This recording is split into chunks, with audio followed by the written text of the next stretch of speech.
Hello, everyone, and welcome. My name is Charles Breton. I am the Executive Director of the Center of Excellence on the Canadian Federation at the IRPP. Thank you for tuning in for this webinar, Canada's Changing Immigration Landscape, 5 Things to Watch Out For in 2026. We tried to be a little clickbaity with that title, and it seemed to have worked because there's a lot of you here today, so I really thank you for joining us. I'll introduce Mireille and Irene in a minute, but I want to highlight that this webinar is part of a series, Canada's Changing Immigration Landscape, a partnership between the Center of Excellence that I lead and the Center for Migration Studies at UBC and the Institute for Research on Migration and Society at Concordia. This series was launched in the fall. We already have great papers, policy briefs, data briefs that you can find on the series webpage that we will share in the chat. You can also subscribe to the IRPP newsletter if you want to receive the latest in our series. So we try to have papers coming out every month. We have great papers coming up in the coming weeks, coming months on the International Mobility Program, the Safe Third Country Agreement, as well as immigrant integration services. Sorry. So stay tuned. Make sure to follow us to be aware of what's coming out. Before we begin, while this webinar is virtual, I'd like to recognize that the IRPP offices, where I'm speaking you from in Montreal, downtown Montreal, are located on the unceded traditional lands of the Kanien'kehá:ka Nation, whose members we recognize as custodian of these lands since time immemorial. And this area has long been a gathering place for many Indigenous peoples, and we want to recognize that.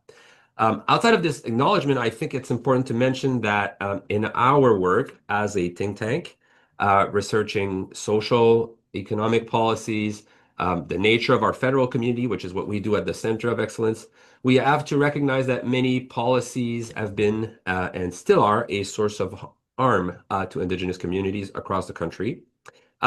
Today, in our work at the IRPP, we are working to mobilize the knowledge, experience, and voices of Indigenous peoples through dedicated research, fellowship, publications related to Indigenous realities, and directly involving Indigenous people as well. So with that said, let's introduce 2 of the foremost experts in the country on immigration policy. Those are the people you are here to hear. So I'll start going from west to east in a sense, and by alphabetical order as well. So Irene Bloemraad is co-director of the Center for Migration Studies and chair in global migration at the University of British Columbia, joining us this morning in Vancouver. Hello, Irene. Bonjour, Charles. And Mireille Paquet is the director of the Institute for Research on Migration and Society and research chair on the politics of immigration at Concordia University, joining us just a little west of me in downtown Montreal. Mireille, bonjour.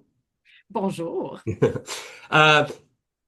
Là-dessus, je voulais mentionner d'ailleurs qu'on va faire le webinaire en anglais, mais que dans la partie questions-réponses, si vous voulez poser votre question en français, nous y répondrons en français. Tout le monde sur ce webinaire est bilingue et peut répondre dans les 2 langues. Alors, n'hésitez pas à poser votre question en français.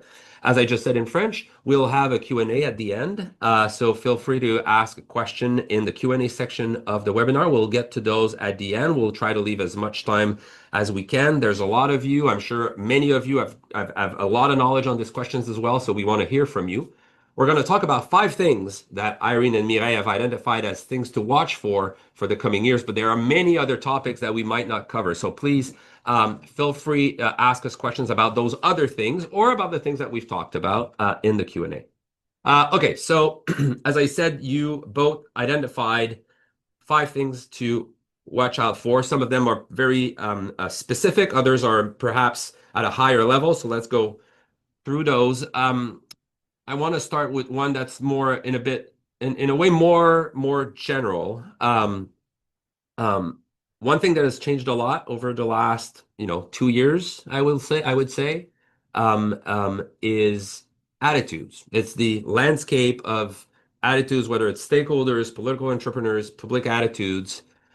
We've seen, and I know Andrew Parkin at Environics Institute, who's here. I would have named him even if I didn't know he was listening to this, but has done great work tracking attitudes toward immigration and showed that Now, since 2024, about 2024, there are more Canadians who are likely to agree that there's too much immigration to Canada, which was not the case before. So this is the environment we're in now, and that we've seen evolve over the last 2 years, I'll say, and that has already had implications for policy. But rather than looking back at the implication it has had, I'm curious to see, and I'll start with you, Irene. What do you see? What do you foresee as being the impact of that change in the environment for what's ahead? Like what should we expect to see both in terms of those attitudes, whether they'll revert to what they were or whether they will evolve in another direction, but also for policy. What should we expect to see for 2026 at least? Well, I should predicate that response by saying I am not particularly good at gazing in a crystal ball. I did not predict the US election with the second Trump presidency, so we'll see how I do here in Canada. I mean, like you said, Shal, what's really interesting when you look at data from Environics or from other public opinion polling in Canada is that, in the 80s and 90s, Canadian public opinion wasn't sure about immigration. And it was very similar to other countries where, in general, people say, if asked, that they want less immigration or maybe the same amount, but they're not particularly excited about immigration.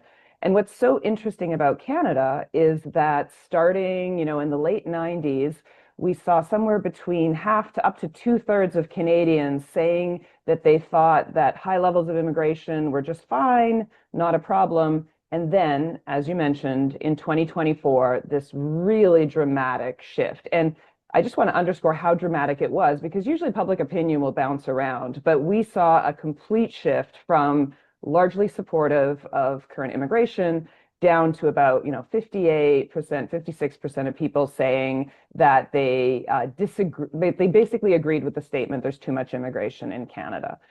So what does that mean going forward? It's going to mean that the political parties, and I think about the federal level, but this is going to play out in provincial politics too. And I think, Mireille can maybe talk about what might be happening coming forward in Quebec. The political parties are going to have to try to stake out a stance on this issue. And it's going to be interesting to see how they do that. So, like on the side of the Conservative government, will they adopt parts of the playbook that are being advanced in the US and in other countries where right of center parties are really trying to polarize the immigration debate? And are they going to play up on that? The Liberals are trying to advance a narrative of control. And it seems like, at least from statements from the Prime Minister, really narrow the conversation to economic benefit, attracting academic talent, healthcare providers, sort of seeing that moment of opportunity. And they're going to be doing a very careful balancing act between this idea of control and then what was in the government mandate letter from last June, which is remain true to Canadian values. In terms of public opinion, though, we're going to see, because one thing that really happened, I think, over the last 2 years is linking immigration with issues of resource scarcity and competition, like housing affordability, healthcare issues. And as probably everyone on this call knows, housing and healthcare are much more complex than just there are too many immigrants. Like we saw during COVID, there weren't very many immigrants coming in, and yet housing prices kept going up. So that is a very complex portfolio, and it's going to be interesting to see the extent to which parties, people, pundits are going to try to link immigration to these sort of really core policy issues for 2026. Mireille, I don't know if you want to add on to that. I was going to say, yeah. If we have time, I think that like more broadly, what that means is that, we're moving away from a model in which the government had a lot of autonomy in deciding its immigration policy because it was low on the agenda and it was low salience. And so this level of attention and salience and the type of conflict we're seeing both in public opinion, but also with political actors, means that the game of designing a platform, but also thinking about policy changes is becoming much more complicated and multi-level than it was in the past. And I think we're already seeing this in how the government has kind of presented its narrative of control. But I think any further reform is going to become a lot more costly and tedious to navigate for governments. I mean, and in a way, this is something, again, like Irene mentioned it a little, in Quebec, we're a bit used to that. Like it's been a many, I wouldn't be able to say the number, but it's been several campaigns now where parties are expected to know the number. Like what is the number of immigrants that Quebec will accept if you win? Which wasn't like something we were expecting at the federal level in election, right? We might talk about immigration, but no one was expecting parties like, what is your number? Whereas now that is also something that we saw in the previous election and that we're likely to see in the upcoming ones. Okay, I want to pivot also to the impact that this change in attitudes has had on policy and how it reverberates now in the situation we're in. So, as you said, Irene, the current Liberal government is talking more in terms of control, right? So they've made changes, new immigration levels plan, where they significantly lowered permanent temporary residence targets compared to what it was before, narrowed pathways to permanent residence for those already in Canada on temporary or work visa or study visa. That has an impact, right, in terms of the people that are here. So, Mireille, I know you've looked at that question, so I wanna ask you about this precarity in which many people will find themselves. The fact that now we might end up with much, and you can give us numbers if you have them, but much more undocumented people on Canadian soil, which is not something that the Canadian state has had to deal with, and how the Canadian state might deal with it. So I just want to hear more from you about the impact of those decisions that were made in levels in terms of people that are here in a way already. Yeah.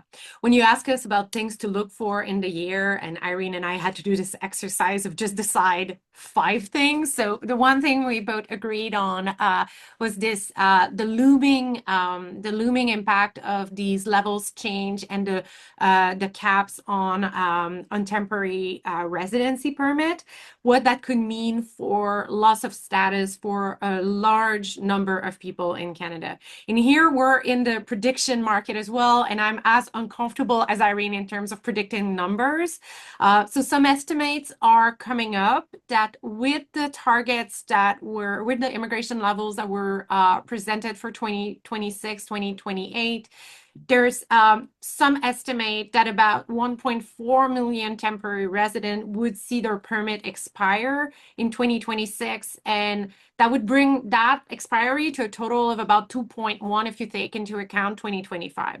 And so some of these people will be able to kind of get back to status or permanent residency under a one-time initiative that is in the levels plan, but it's a very small, it's about 30K person. Some of these people will leave, and some of these people will get, extension to their permit.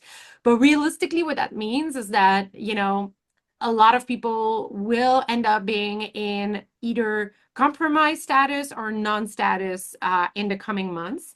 And this is, precarity has always existed in Canada and will continue to exist. This is like, of a scale that we don't really know and that we haven't really experienced. And it has multiple consequences to look out for. So I'll just name a couple, and maybe Irene want to jump in after. But, the first one is just like the numbers game again, right? So we actually don't really know how many people will leave, and then how many people might stay in unclear situation. And what that means for all sorts of social services, but also for demand for housing and just the overall kind of makeup of the population. the idea of estimating the number of non-status resident in Canada has always been a real challenge. We don't have exit data. We have different methodologies that have been put forward, but it's always been kind of a non-clear object. And I think in a way it has served us very well because it doesn't allow for kind of anxieties to really crystallize around a number of undocumented population or non-status population. And this might change. But a second thing I'd like to highlight is that these policy changes, while they're seen as like, okay, we're going to fix the problem of temporary migration, we're going to just deal with that. What they actually do is increase the workload created by the demand for permit extension, the legal avenues that people will attempt to use to enter into Canada. And it's going to feed into something that we might talk about later on about how the system is under a lot of pressure. So it's not as simple as saying people will leave. And then the last thing I want to just kind of add is that this opens the specter of visible enforcement on Canadian soil. And I'm sure several people have looked at this from the US in the last couple of months. Enforcement is not popular. People don't like this. And it's easy to say people will see their status expire, but then sometimes coercive action is necessary to get people to leave. And so how do Canadians react to visible enforcement is a big, question. But also another question that interests me a lot is, do we actually have the capacity to do enforcement at scale in Canada? Because we've not had to do it at, such large extent. So there's other dynamics going on with that, but I think that this will be a big dynamics for 2026. Irene, is there anything you'd like to add on this? Because again, it presents Canada with an issue it didn't have before. That's a result of trying again to regain control over the system. Yeah, you know what, I think taking a big picture, I think one of the ironies of this sort of the looming precarity of hundreds of thousands of people is that this is actually a government created problem. And so I say that because when we think about undocumented migration in the United States, or if we think about irregular migration in Europe, a significant portion of that is people who are crossing borders, making asylum claims, entering without inspection. And there are, relative to many other places in the world, not that many people who cross a border into Canada without inspection. It happens, but relative to the United States, relative to Italy and Greece, we're just not in all the same ball game. And so what this means is that this is a problem that Canadians and the Canadian government actually created. And it created it in two steps. First of all, it created it by having this multi-step migration system. If we go back 15 years ago, the vast majority of people came here as permanent residents, and they were coming knowing that they could stay. And, the assumption was that they were going to become Canadians, hopefully, in some future moment. And then we moved to this entire two-step, even three-step migration system that we have currently, where people come on temporary work visas, or they come as an international student, then they change from their international student visa to a work visa, or they change from a closed work visa to an open work visa. And so we have actually created this entire labyrinth system. And now, in the interest of trying to control, the government is saying, okay, whoa, this has gotten a little bit out of hand. We're now going to start tweaking it, lowering the numbers, restricting the pathways from temporary to permanent. And so our own policies are creating our problem, which is honestly a little bit mind-blowing. Yeah. And so this creates all of these things that Mireille said. And I do think that one of the things to watch for in 2026 is how Canada learns from or fails to learn from other international examples. And so on one side of the ledger, we have the United States and ICE deportation and the images we've been seeing of Minnesota, which, I think, frankly, irrespective of whether you think people need to leave the country once their visa is ended, I don't think anyone wants enforcement officers shooting people in the street, right? So that's probably not where we want to go. On the other side of the ledger, just recently, the Spanish government has actually instituted a legalization program that will likely legalize hundreds of thousands of people. And that's pretty courageous, but it's something Spain has done repeatedly. And according at least to economists, it has increased Spain's GDP and actually allowed Spain to increase its economy. And so, maybe there's a middle ground between those two. But what's interesting is we have a real choice ahead of us. And it's going to be interesting to see in 2026 who has the political leadership and, frankly, the guts to sort of tackle this problem. Yeah. Can Yeah. I, if I can jump in and just like thinking about the example of Spain and the US as well. One of the things that's been coming up with the first point Irene was talking about, the kind of changing environment in which people are debating, is that a lot more economists are chiming in the debates over migration in Canada. It's quite exciting to see, right? Like, who are the voices and all of that. And there's a big discussion going on about the fact that we need to kind of really refocus our immigration system on high skill as a way out of a lot of problems, and in that temporary migrants are presented as low skill, which is kind of a construct that we also need to think about, because a lot of people on temporary permit are actually highly skilled workers as well. But one of the things that I'm really concerned about with this changing, status dynamic is how the labor market will be affected. Because research has shown that kind of the economics of substitution between legal migrants and irregular and undocumented migrant is not as simple as that. So some people would tell us that basically if you remove employers' dependence on temporary migrants, what's going to happen is that, Canadian workers will end up taking those jobs because the competition and the labor shortages will actually force employers to bring up salaries, make working conditions better, and all of that.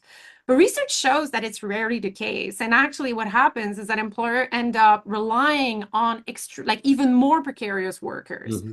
So what we may end up happening with this idea of kind of like steering the labor market away from a dependence on temporary foreign workers is actually kind of creating the condition for the employment of non-status migrant and precarious status migrants.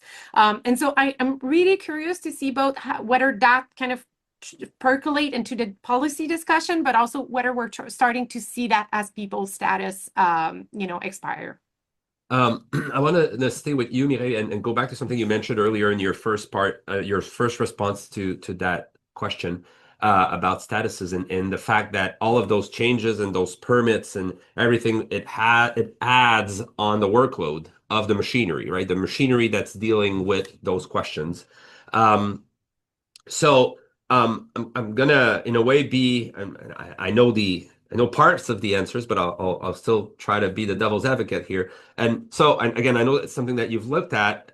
Let's talk about those backlogs. So there are two questions here. So I want you to give us a sense of what the issue is, like in terms of like numbers, or like how big of a problem this is, backlogs. But also, again, in a way, why does it matter? Like, I understand why it matters for immigrants themselves, or people who want to come in, or people who want to clarify their statuses. But for society as a whole, like, what are the downstreams effects of that backlog? So first, like, what kind of problem are we talking about? And second, like, why does it matter from a society-wide angle, basically? Yeah, but I'll be a bad student and I'll start with the why it matters and then look at the numbers after. So thank you for this question. So one of the things I really think we need to look for in this coming year is the issue of backlog, processing time, and the whole kind of like administrative performance of our immigration system. And it matters, as you say, Charles, because it matters for applicants and migrants because, waiting is increasing precarity. Waiting has been linked to increased risk, healthcare risk, psychological risk, and it also deeply affects the relationship that people develop with the state. And since our system is still concerned about creating citizens in the long run, these interactions are important. But it matters for, non-immigrants for a couple of reasons. So the most important one is that it generates perception of system effectiveness, or a feeling that the immigration system works. And I think that that's part of what's been lost also in the last couple of years, is this idea of a system that's out of control, a system that is not kind of doing its job. And so having long wait time, having people stuck, unable to move and to clarify their status is really important for the influence it has on, trust in the immigration system and trust in institutions. I have a couple of numbers in my head, but I want to just preface those numbers by saying that these are changing all the time, and that the last time I got good numbers was at the end of the year. So that they might have changed, but just to give you an idea. So at the end of 2025, on top of regular incoming application, there were about 2.2 million permanent residents and temporary permit application and inventory at IRCC. And about 45% of the inventory was in backlog, which means over service standards. Canada, by the way, is unique because we actually have service standards in migration, which is not something that is going on in other parts of the country. And what's interesting, I think, for us to think about is that the wait time vary by program stream. So for example, for caregiver, we're talking 7 to 9 years. For provincial nominee program, 13 to 24 years. And these changes all the time. So, you can see a stratification by program stream. And another space where we're seeing the backlog grow is in asylum. So there were about 298 asylum claims that were pending at the IRB. This excludes appeal and claims from the legacy system, so the backlog is even better. And the wait time for first decision at IRB is about 3.7 years, which means that during that period, people are also in limbo. They're legally in Canada, they have status, but and so the government has talked about making this a priority and amended letters. And already last year, there were, possibilities for speeding up the system with Bill C-12. But I can see the backlogs continuing to be a big issue in the coming year. And I think that, as I was saying just a little bit earlier, one of the things I'm really kind of trying to work my head around and we'll have to think about is how all those reforms that are happening and all those other change are actually feeding into inventory. But I also think that the government now is announcing cuts in federal departments, and so cutting employees is going to mostly affect people that came last, and so that's really going to affect the processing capacity of the department. So what does that mean? And then I think that I'm really curious about, and I, in a way, kind of concerned, is that Bill C-12, which was the Strengthening Canada's Immigration and System Border Act, provided the minister gave the minister new powers to cancel immigration documents and to kind of empty the queue in a way. And this was done under the Conservatives a long time ago. There was also an historic backlog in permanent resident application.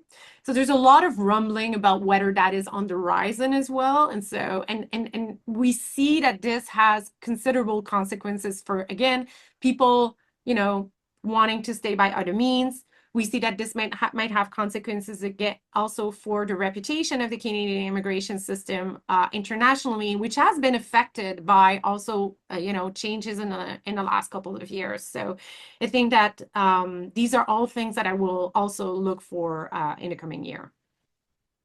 And on this, and related, go ahead, Irene. No, go ahead. Can I jump in? I want to underscore sort of 3 other reasons that people other than the immigrants who are stuck in these queues should care about this. I would say that the first reason is spillover. So Mireille just talked about Bill C-12, which is, all about borders and strengthening Canada's immigration system. If passed, it is going to affect people's ability to make refugee claims. And that is going to have spillover effects into the federal courts, into the the job of the Canadian Border Service Agency. And so it's not just going to be IRCC facing these administrative and bureaucratic pressures, but it's going to spill into the system even more than it already does. So immigration is one file, but it is going to have effects from the courts to CBSA and beyond. The second thing I would say is that as people are waiting for these documents, like you can think of someone who's a refugee claimant who is waiting for their work authorization, or somebody who is in Canada and is waiting for the transfer from an international student to a work visa.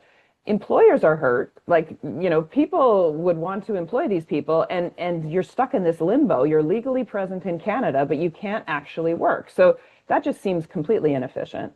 And then the third thing I would say, and I think we sometimes forget this because the Canadian immigration system is so focused on economic considerations and like all about the economy, but the immigration system is about people and families. And there are hundreds of thousands of people who are sponsoring loved ones, a partner, a family member, and they are waiting for years in some cases to be able to bring their family together or to have the security that their spouse can stay in Canada. And so there's huge ripple effects too for families, for children, for spouses, and I don't want us to forget that human element. Talking about human element, I'm going to take it in reverse and talk about the non-human element to some extent. Talking about backlogs, and this is the other things that you both wanted to chat to mention. It wasn't some of the mandate letters that Prime Minister Carney issued in 2025 about instructing the public service to look at AI-related solutions, right? And Mireille, you talked about staffing and the fact that there are going to be cuts in the public service, federal public service. In particular, like I remember seeing those numbers that over the pandemic years, IRCC, for instance, was one of the department that went way up, and then everyone was pointing out, well, here's the first place you should start as you try to optimize, if you will, the public service. And sometimes presenting AI, and I'm saying AI, but just more, algorithmic tools, computational ways of dealing with the backlogs. And again, I was reading an article this morning in Le Devoir about how the government did an AI consultation, a consultation around AI, and used AI to analyze the results of that consultation. So clearly, they're thinking about how they can use that stuff, right? But in this field, in immigration policies, like, how can we think about the use of AI, where it's at, do we know like what it can be useful for? What are the risks? Do we have a clear idea of what the federal government is thinking about in that area or not? So Irene, I think I want to start with you on that. AI and immigration policies. Do we have a good sense of what it can be useful for, the risks and stuff like that? I think this is not just an issue for 2026 in terms of policy, but it's certainly an issue for researchers because this is a black box. I mean, Mireille's been working on this and she can speak in more detail to some of these issues, but I think the government has been keeping very close at hand exactly what they're doing and how they're doing it. So there is actually, as much as there's transparency on like service load and backlogs and sort of the expected time to completion, even though that's not always being met. On the AI front, it's much less clear. It's a lot more opaque, and I think the government is in a difficult position because you have these backlogs, then your mandate letter and the government's direction is you got to cut 30% of your budget, you got to get rid of like up to 10%, 20% of your workforce. Oh, and by the way, you have to do this processing even more efficiently than you did before, right? And so it's natural that AI or some kind of automated decision making might be part of the solution. And I do think there is a little bit of an argument that we should see the extent to which AI can do sort of normal day-to-day processing. And I say that because, any of us who have tried to do tasks that you really have to look carefully at detail, and it's repetitive and you're doing it day in, day out. Like humans make mistakes all the time, right? Yeah. And so there's something to be said for smart computerized assistance. But of course, the big problem is lack of transparency, lack of due process, and how the heck are these decisions made? And I'm going to pass it off to Mireille because I think she has, developed quite a lot of expertise in this area. Yeah.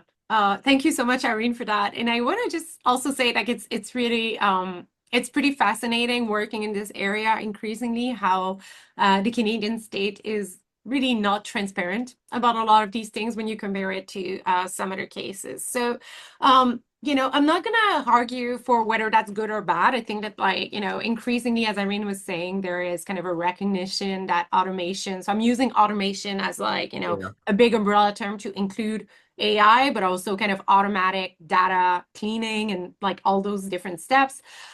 So automation can provide, efficiencies, reduce frictions. But one of the things that we're finding at the general level in the immigration system when we're thinking about these tools is that there's a real issue with data quality.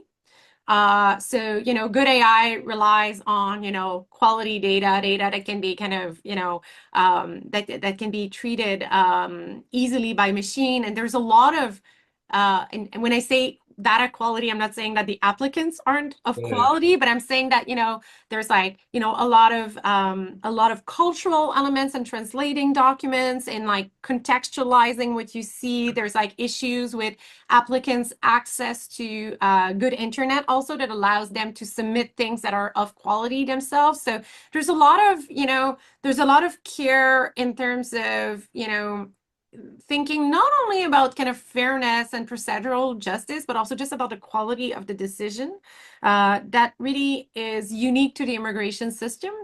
And another thing that I think, in broad terms, we need to think about is that we're exploring automation as solution for federal immigration policy while seeing that the federal government is really bad at IT. Right? Like, let's not like, like you just have to read the newspaper.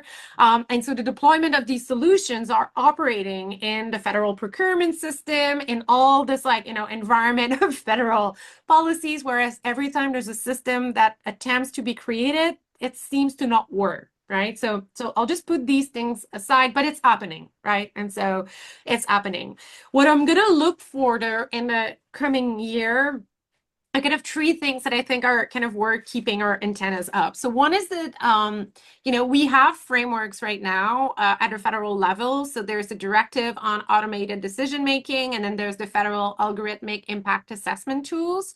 But I'm still unclear after a couple of years kind of learning and thinking about that as to whether these tools that are kind of the framework for deciding when and how automation is okay, whether they're really adapted to the immigration specific risk that, are specific to the sector.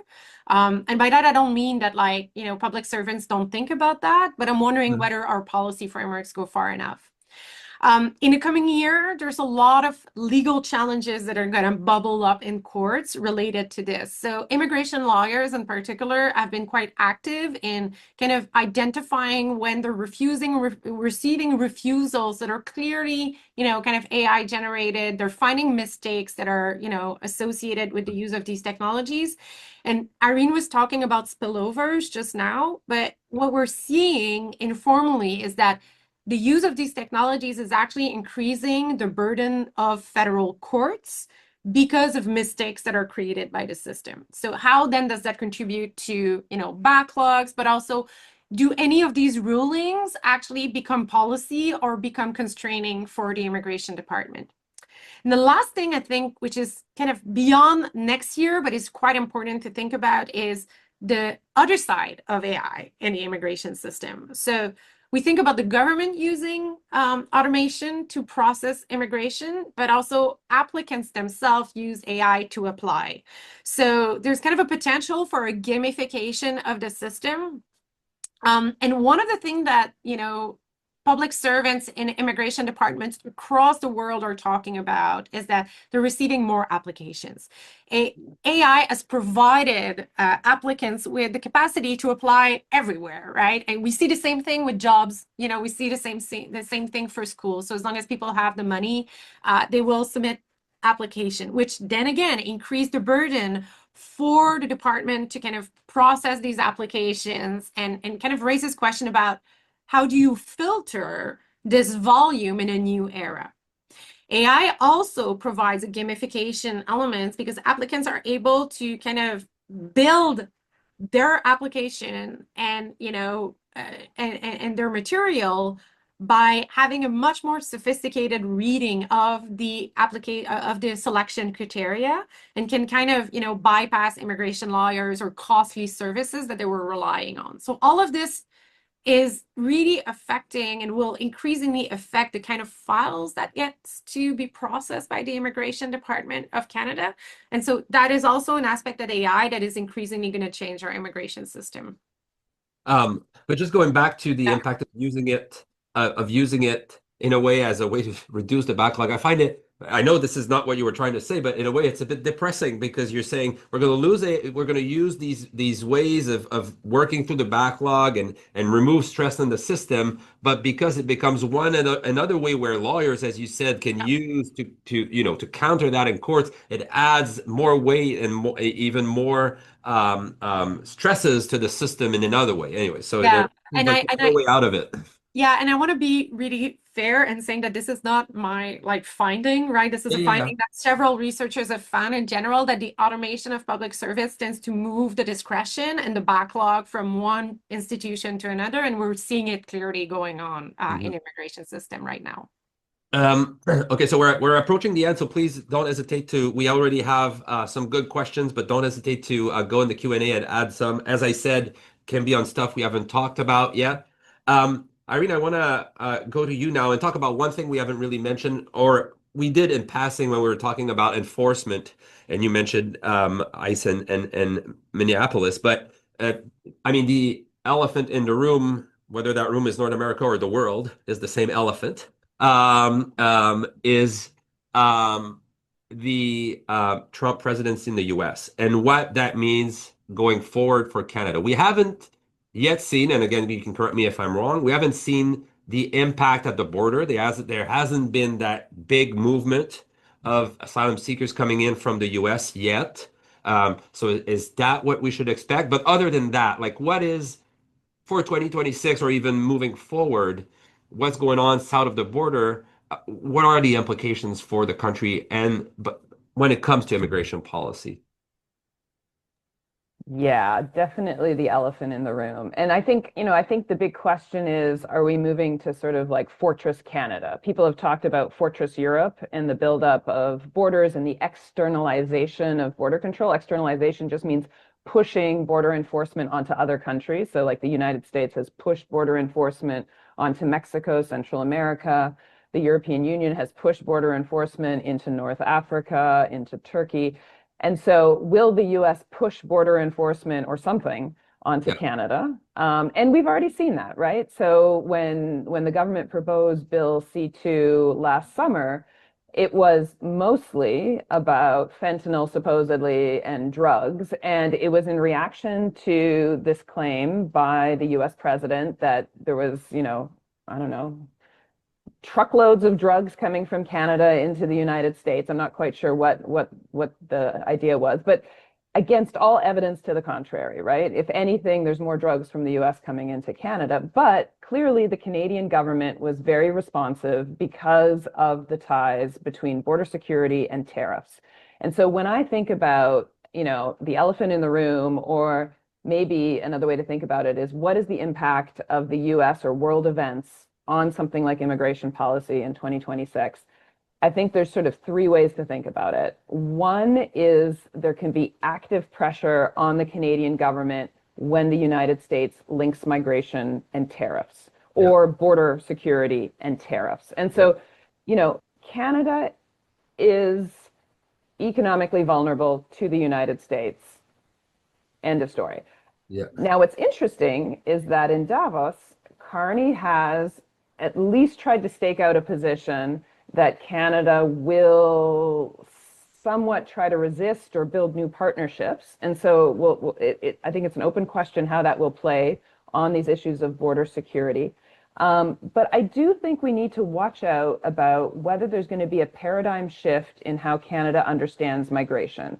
You know, Canada's approach to immigration has been, until recently, permanent migration, a welcome and an opening to citizenship, and immigration as a strength to Canadian society and economy. So it was a very clear story, and it was one that also came with, under the Trudeau government, you know, diversity is our strength. That motto has sort of disappeared. Carney still talks about diversity in a positive way, but it's not sort of the center point. And so you already see that shift in narrative. And I think you see that in a situation of threat, right? So one thing is active pressure by the United States. A second influence that I think we're going to have to watch out for is influence indirectly through the population, through political parties, of social media, the news, outside examples. And this can be people taking on the language of Trump and the MAGA movement. And it's not just in the United States. So like we should also be looking at the French elections and what's going to be happening there in terms of the presidential elections and the language around immigration in France and in other countries. And so I think it's going to be interesting to see, and this has involved civil society. So looking towards 2026, what is Canadian civil society going to do? Is it going to adopt that language of sort of anti-immigrant conflict restriction, or is it going to be such a cautionary tale that people are actually going to feel energized by the example of, you know, ordinary Americans in Minnesota to say, oh my goodness, we can't have that here in Canada. And like so much of our Canadian politics is a reaction to the United States. That it'll be interesting to see where that goes. And what might happen, unfortunately, is just more polarization as people pull to those two different lessons from the outside. And then the third thing that I think we need to look out for is, rather than just active pressure or indirect influence, is just the general sense of instability. And here, you know, based on research, we know that human beings in the face of instability feel a loss of control, a feel of threat, and then they kind of sort of, you know, hunker down.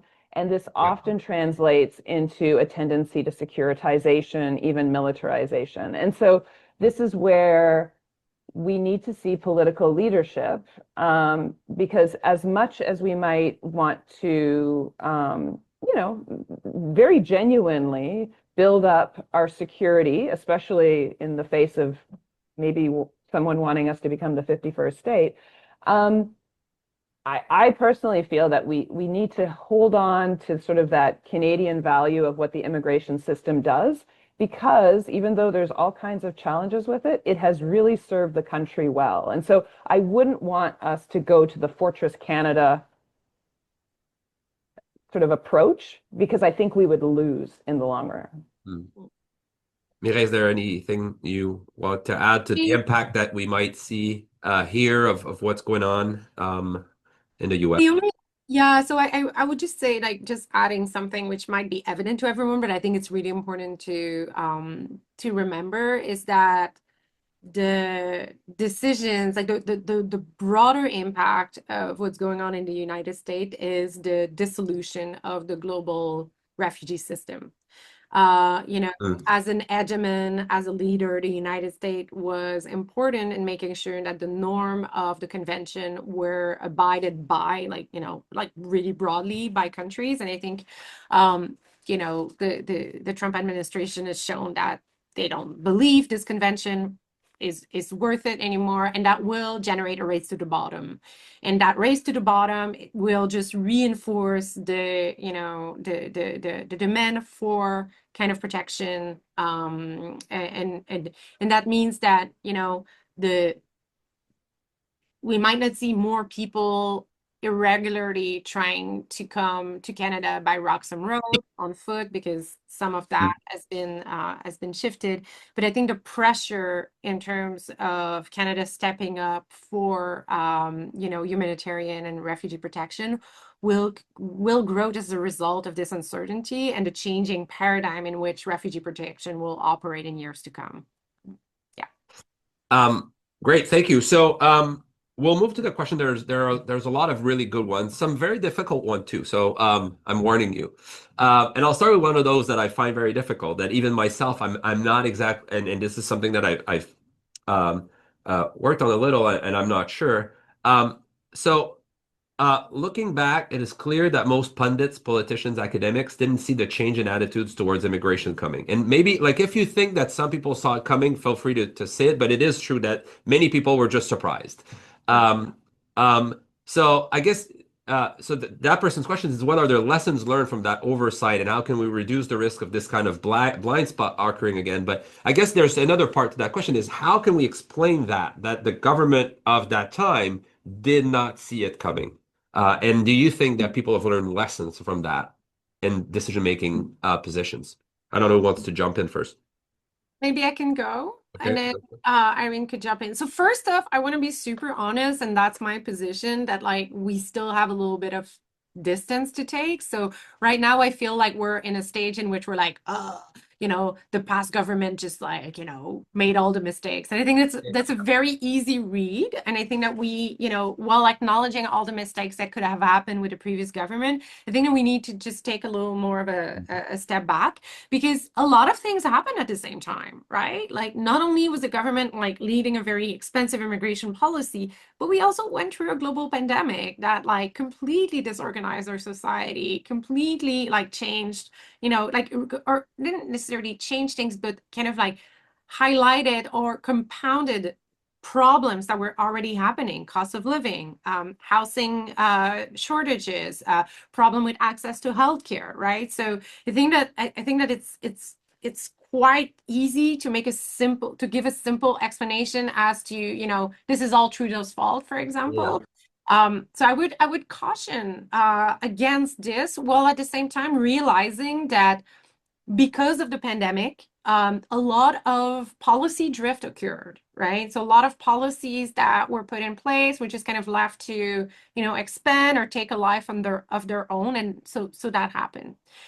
I think that in trying to prepare or predict these shifts, one of the things that was a kind of secret sauce of the Canadian approach was actually monitoring public attitude on a daily basis, or like often, not necessarily daily. And so I think that the government has continued to do that, but I think that the game has changed as well. So the immigration system has changed, but the political actors themselves and their interests and their desire to make immigration salient has changed tremendously in the last 3 years. And so there's some of that also that we really, couldn't, or, would have been hard to predict. Mm-hmm. Now, for the future, I think that a couple of things are important. I think that trust in the system is a very important thing to rebuild. Right. So I think that there's always going to be people that don't agree with immigration level.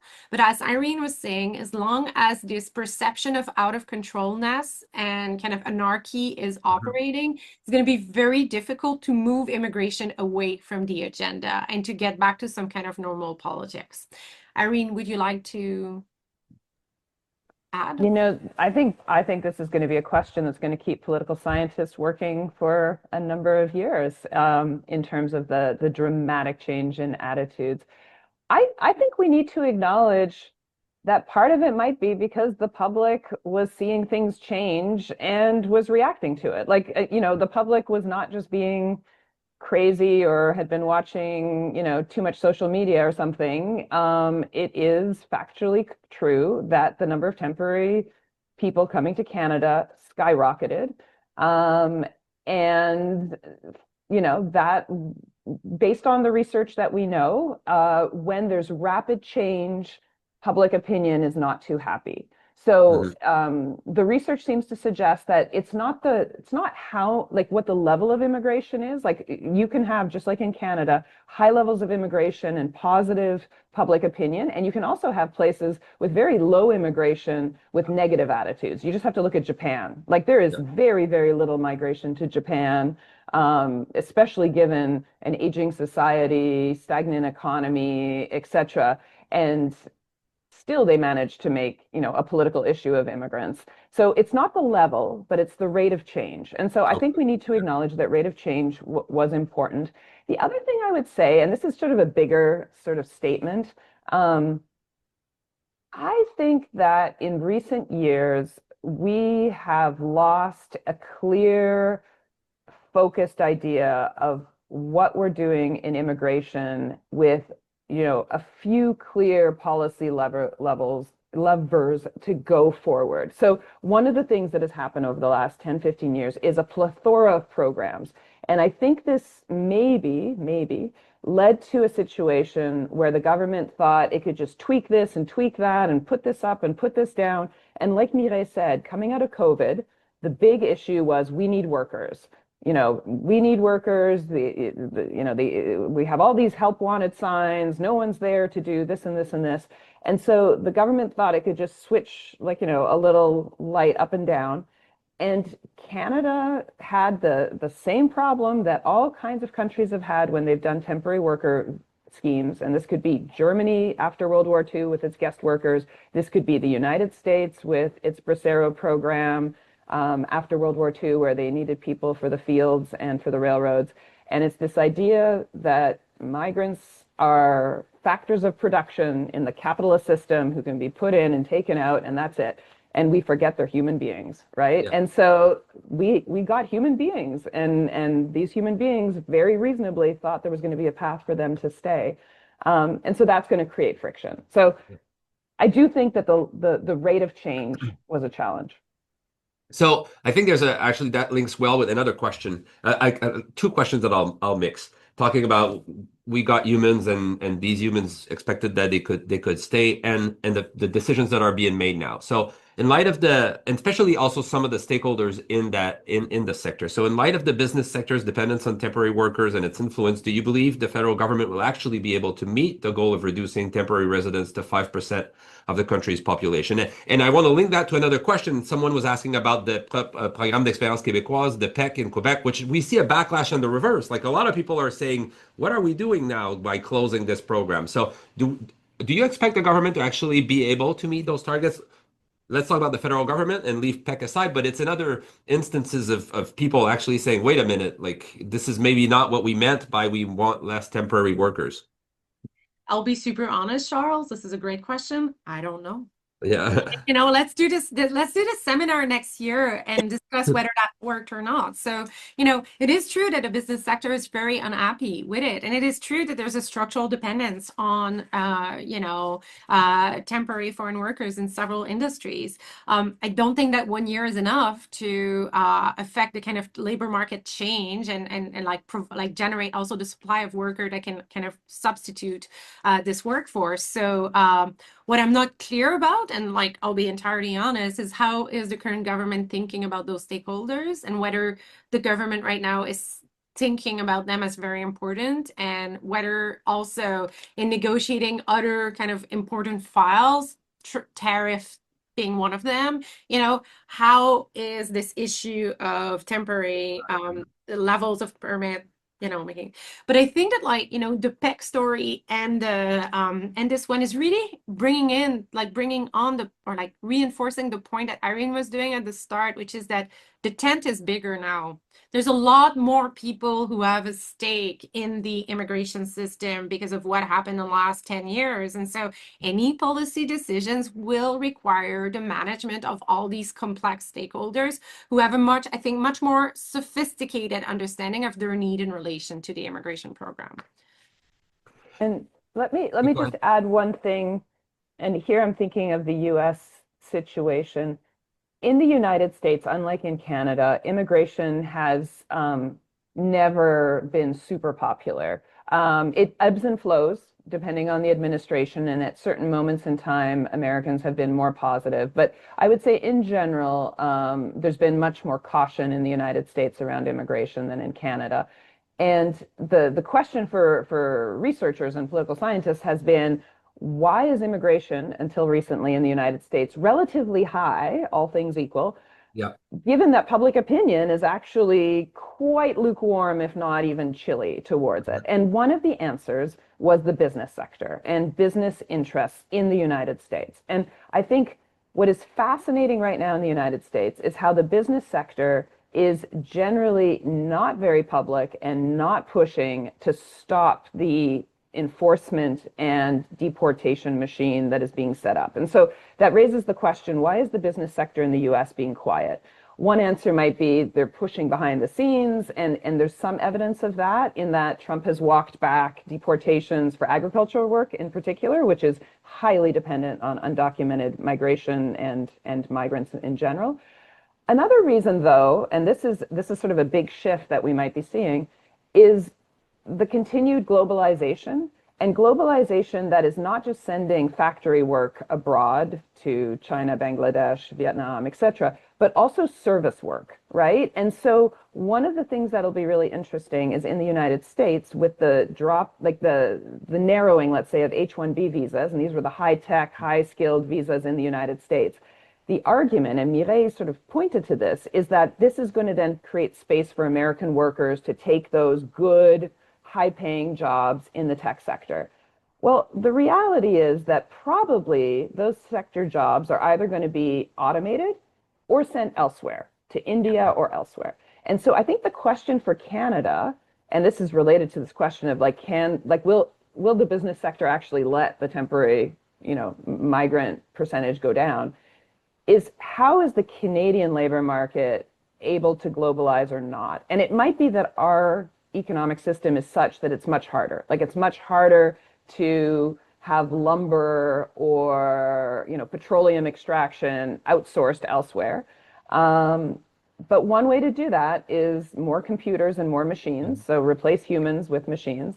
But if the Canadian sector is less able to globalize its workforce, then there might be pressure. And so what I think is uncertain is the extent to which Canadian employers can either move to automation or outsource the work if they don't have immigrant labor.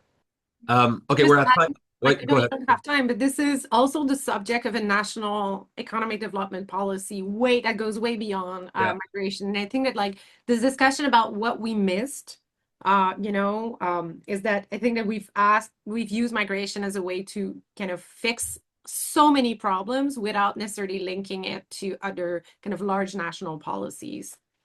I want to ask one last question because it's a topic we haven't talked about. And we have a great paper in the series by Lisa Brunner talking about international students. But and you're both in university settings, so I'm firsthand. But I'll ask this question and I'll twist it a bit different. But the question is, as Canada tightens its immigration policies, to what extent are universities being transformed from sites of learning into instruments of migration management, and what is being hollowed out in the process? And I want to add to that, is the international, like, do we know now, and are we done with the full impact of the changes when it comes to like, are universities now, they know what's up and they've dealt with it and it's okay, or are they still feeling it on a day-to-day basis, I guess?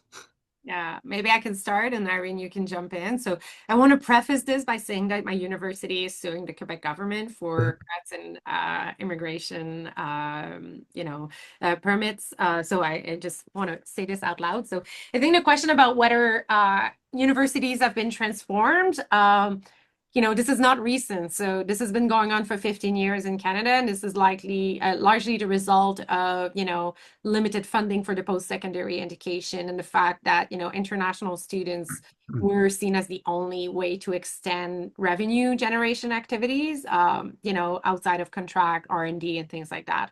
And I mean, there's an intrinsic value as well to international education. So I just want to put this aside and say that I do recognize this. And so that transformation has been going on for a lot of time. And now we're seeing this kind of cut back on the number of international students that are allowed, as well as kind of a stratification of what institutions are, accepted. And I think that Lisa is doing amazing work, and her paper in a series is also talking about this. And so I think that this goes back to the discussion we just had about, if we're using migration as the only way to sustain the university and post-secondary sector in Canada, maybe what we need, instead of really tinkering with international students, is having a discussion about how we think about our university system or training system and a national policy for that. So having said that, cuts have had a major effect on most universities. So budgets have come down, infrastructure funding has been affected as well. And I don't think we're even starting to see the impact of this. And so this is going to be something that we need to think about in years to come, but even in the next couple of months. And I know we're out of time, so I'll just let Irene finish. So I will say that having international students in my classroom when I teach on international migration is a benefit. So I think there is a huge pedagogical benefit to having international voices in our classroom. I also think that we have been talking about largely federal policy, because the federal government is the one that sets much of the immigration policy. I want to call out the provincial governments. They are absolutely complicit in what has been happening around international students and universities and colleges. And I would say that the provinces have been, I'm going to actually say, hypocritical in that they have used international students to keep domestic tuition down for clear political reasons. Nobody likes to see tuition go up at Canadian universities and colleges. And so it was very convenient to allow international students to come in and prop up our university system. But this is, again, an issue of political leadership. Like, are Canadian taxpayers going to pay for our higher education system, yes or no? Or do we want this to be funded by, people who are taking out debt in all kinds of countries to come to Canada? And so I think there's a very important moral question. And at the same time, I also think that there's been a lot of abuse. And again, the provincial regulators should have come down on some of these certificate mills that exploited an opportunity to not really be serious institutions of education, but rather just be a funnel of basic labor recruitment into particular jobs. And the regulators were asleep and should have shut those down. That's my position on that. Well, thank you for that. You get that was the last word. I want to thank you both for your time. This was fascinating. I want to thank everyone who joined us today. Many of you stayed even longer because we were 6 minutes past the time we had said we would use. I want to again encourage you to look for what's coming out of this series on their center website. You can also look for what the Center for Migration Study at UBC is doing and what IRMS is doing at Concordia. This has been a great partnership for us. So again, thank you for joining us, and have a good Thursday.